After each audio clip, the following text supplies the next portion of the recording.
નમસ્કાર મિત્રો, MS voice Gujarati YouTube ચેનલમાં તમારું હાર્દિક સ્વાગત છે. ગુજરાત સરકાર દ્વારા ફાર્મર રજિસ્ટ્રી ફરજિયાત કરવામાં આવી છે. ફાર્મર રજિસ્ટ્રીમાં તમે સેલ્ફ દ્વારા ઓપરેટર દ્વારા રજિસ્ટ્રેશન કરતા સમયે કેટલીક એરર આવે છે. આ એરરનું સોલ્યુશન તમને આ વિડીયોમાં આપવામાં આવશે. તેના માટે વિડીયોના અંત સુધી બન્યા રહેજો અને ચેનલમાં નવા છો તો ચેનલને પણ સબસ્ક્રાઇબ કરી લેજો. સૌ પ્રથમ એરરમાં આધાર કાર્ડ નંબર દાખલ કર્યા પછી ઓટીપી નથી આવી રહ્યો તો આધાર કાર્ડનો યુઆઈડીએનું સર્વર ડાઉન હોવાના કારણે આ એરર આવી શકે છે. તમે થોડા સમય પછી ટ્રાય કરી શકો છો ને થોડા સમય પછી પણ જો ઓટીપી નથી આવતો તો તમારે યુઆઈડીએની વેબસાઇટ પર જઈને આધાર કાર્ડ સાથે મોબાઈલ નંબર લિંક છે કે નહીં તે ચેક કરી લેવું. ત્યારબાદ error request OTP from KYC ને એક એરર આવતી હોય છે જેમાં ભારત સરકારનું સીડીએક્સ સર્વર ડાઉન હોવાના કારણે આ પ્રોબ્લેમ આવતી હોય છે. તેના માટે તમારે થોડા સમય પછી ટ્રાય કરવાનું. નેમ મેચ સ્કોરમાં એરર આવે છે તો નેમ મેચ એપીઆઈ ડાઉન હોવાના કારણે પ્રોબ્લેમ આવી શકતી હોય. તમારે થોડા સમય પછી ટ્રાય કરવાનો. લોગિન કરતા સમયે યુઝર નોટ ફાઉન્ડ એરર આવે છે તો તમારે ફોરગોટ પાસવર્ડ પર ક્લિક કરવાનું છે જેમાં તમે રજીસ્ટર કરતા સમયે જે મોબાઈલ નંબર નાખ્યો હતો તે મોબાઈલ નંબર તમારે એન્ટર કરી દેવાનો છે ને ટેક્સ્ટ દ્વારા તમારે પાસવર્ડ અને યુઝર નેમ બંને તમને મળી જશે. ત્યાર પછી રજીસ્ટ્રેશન કરતા સમયે ઈ સાઇન પેજ પર અનવેલિડની એક એરર આવે છે જેમાં ભારત સરકારનું સીડીએક્સ સર્વર ડાઉન હોવાના કારણે આ પ્રોબ્લેમ આવતી હોય છે. તેમાં તમારે કોઈ પણ ચિંતા કરવાની નથી. તમારે થોડા સમય પછી ટ્રાય કરવાનું. તથા રજીસ્ટ્રેશન કરતા સમયે 503ની એરર આવે છે તો ઇન્ટરનેટ કનેક્ટિવિટીની આ એરર છે જેમાં તમારે એકવાર તમારો ડેટા બંધ કરીને ચાલુ કરવાનો રહેશે અથવા તો તમે લેપટોપ દ્વારા રજીસ્ટ્રેશન કરી રહ્યા છો તમારે Ctrl+5 કરીને પેજ રિફ્રેશ કરવાનું રહેશે. રજીસ્ટ્રેશન કરતા સમયે કેટલાક ખેડૂતોનો નેમ મેચ સ્કોર માઇનસમાં બતાવે છે. આ એરર આવવાનું કારણ આરઓઆર અને આધાર કાર્ડમાં એકદમ નામ અલગ હોવાના કારણે આ એરર આવતી હોય છે. જે પણ વીસી અથવા સીએસસી દ્વારા અથવા તો ઓપરેટર દ્વારા રજીસ્ટ્રેશન કરી રહ્યા છે તેમણે આવા ઓપરેટરને હાલ પૂરતા સ્કીપ કરવા તેમના માટે સરકાર દ્વારા અલગથી માર્ગદર્શિકા જાહેર કરવામાં આવશે. બીજી એરર છે કાસ્ટ સિલેક્શનમાં માઇનોરિટી સિલેક્ટ કર્યા પછી હિન્દુ ધર્મ કાસ્ટમાં આવતું નથી. તેના માટે હિન્દુ ધર્મ માઇનોરિટીમાં નથી આવતું તેના માટે તમારે માઇનોરિટીનો ઓપ્શન સિલેક્ટ કરવાનો રહેતો નથી. તેના માટે તમારે માઇનોરિટી ઓપ્શન સ્કીપ કરવા. Error assistant state to application problem નામની પણ એક એરર આવે છે જેમાં ઇન્ટરનેટ કનેક્ટિવિટીની પ્રોબ્લેમ હોવાના કારણે આ એરર આવતી હોય છે. એકવાર ઇન્ટરનેટ કનેક્ટિવિટી ચેક કરીને પોર્ટલ તમારે રિફ્રેશ કરવાનું રહેશે. ત્યાર પછી one of the primary occupation need to be selected આ પ્રકારની પણ એક પ્રોબ્લેમ આવશે જેમાં તમારે ઓક્યુપેશન ડિટેલ્સમાં agriculture and land owning farmer બંને સિલેક્ટ કર્યા છે કે નહીં તે તમારે સૌપ્રથમ ચેક કરવું. જો બંનેમાંથી કોઈ પણ એક ઓપ્શન તમારે સિલેક્ટ કરવાનું બાકી રહી ગયું છે તો તમારે એગ્રીકલ્ચર અને લેન્ડ ઓવનિંગ બંને ઓપ્શન સિલેક્ટ કરવાના છે. તથા રજીસ્ટ્રેશન કરતા સમયે કેટલાક ખેડૂતોને કેપ્ચાની એરર પણ આવતી હોય છે. કેપ્ચાની એરર એપીઆઈ ડાઉન હોવાના કારણે પણ આવી શકે છે. ઇન્ટરનેટ કનેક્ટિવિટીનો પ્રોબ્લેમ હોવાના કારણે પણ આ પ્રોબ્લેમ આવતી હોય છે. એકવાર ઇન્ટરનેટ કનેક્ટિવિટી ચેક કરીને પોર્ટલને તમારે રિફ્રેશ કરવાનું. ટેસ્ટ લેન્ડ ડિટેલ્સ એડ કર્યા પછી વેરીફાઈ થતું નથી તો આરઓઆર અને એપીઆઈ અથવા તો સર્વર ડાઉન હોવાને કારણે આ પ્રોબ્લેમ આવતી હોય છે.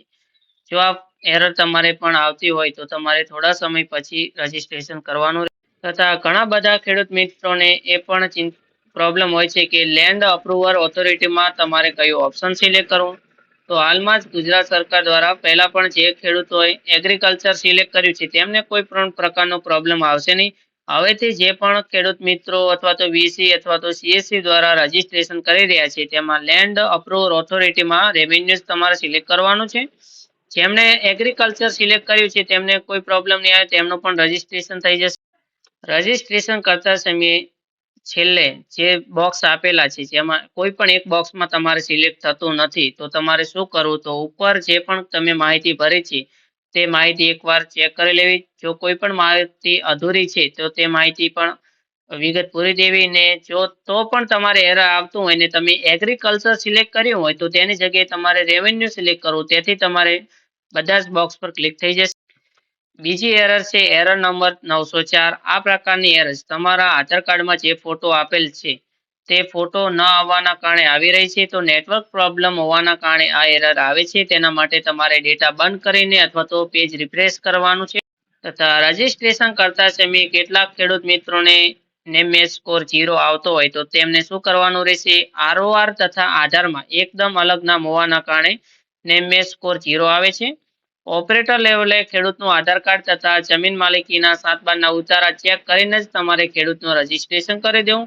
જો તમારે પણ નેમ સ્કોર 0 આવી છે તો ચિંતા કરવાની જરૂર નથી. તમારે નોંધણી સબમિટ કરી દેવાની છે. બીજી એરર છે જમીન દસ્તાવેજમાં નામ છે પણ લેન્ડ ડેટા ફાઇલમાં રજિસ્ટ્રી પોર્ટલમાં ખેડૂતનું નામ દેખાતું નથી. ફેચ લેન્ડ ડિટેલ્સમાં ખેડૂતની વિગતો બતાવતી નથી. તો આ એરર આવવાનું કારણ એ છે કે હાલ ખેડૂત નોંધણીમાં જે પણ ડેટા અવેલેબલ છે તે ડેટા જુલાઈ સુધીનો જ છે. જેમણે પણ ઓગસ્ટ મહિનામાં જમીનમાં નામ બીજું એડ થયું હશે તો તેમનો હાલ આ પોર્ટલ પર નામ બીજું દેખાશે નહીં. તેમની વિગતો 25 નવેમ્બર પછી ફાર્મર રજિસ્ટ્રીમાં દેખાશે. તેના માટે તમારે ચિંતા કરવાની જરૂર છે નહીં. તમારે 25 નવેમ્બર પછી તેઓ પણ નોંધણી કરી શકે. Insert survey number sub survey number is already linked with other ફાર્મરની પણ એક એરર આવે છે. આ એરર એ માટે આવે છે જે પણ સર્વે નંબરમાં 2 થી વધુ ખાતા હોય છે તેમને આ પ્રકારની એરર આવતી હોય છે. જે પણ નું તમે રજીસ્ટ્રેશન કરી રહ્યા છો તે જ ખેડૂતને તમારે સિલેક્ટ કરવાનું છે. જો તમે બીજા અધર ખેડૂતને તમે સિલેક્ટ કરી લીધો હશે ભૂલથી તો તમારે આ પ્રકારની એરર આવવાની જ છે. જો આ ભૂલથી પણ તમારે બીજા ખેડૂતનું ટીક થઈ ગયું છે તો તે ખેડૂતને તમારે તલાટી કમ મંત્રી પાસે મૂકવાનો છે. તે તમારે નોંધણી રદ કરાવવાની રહેશે.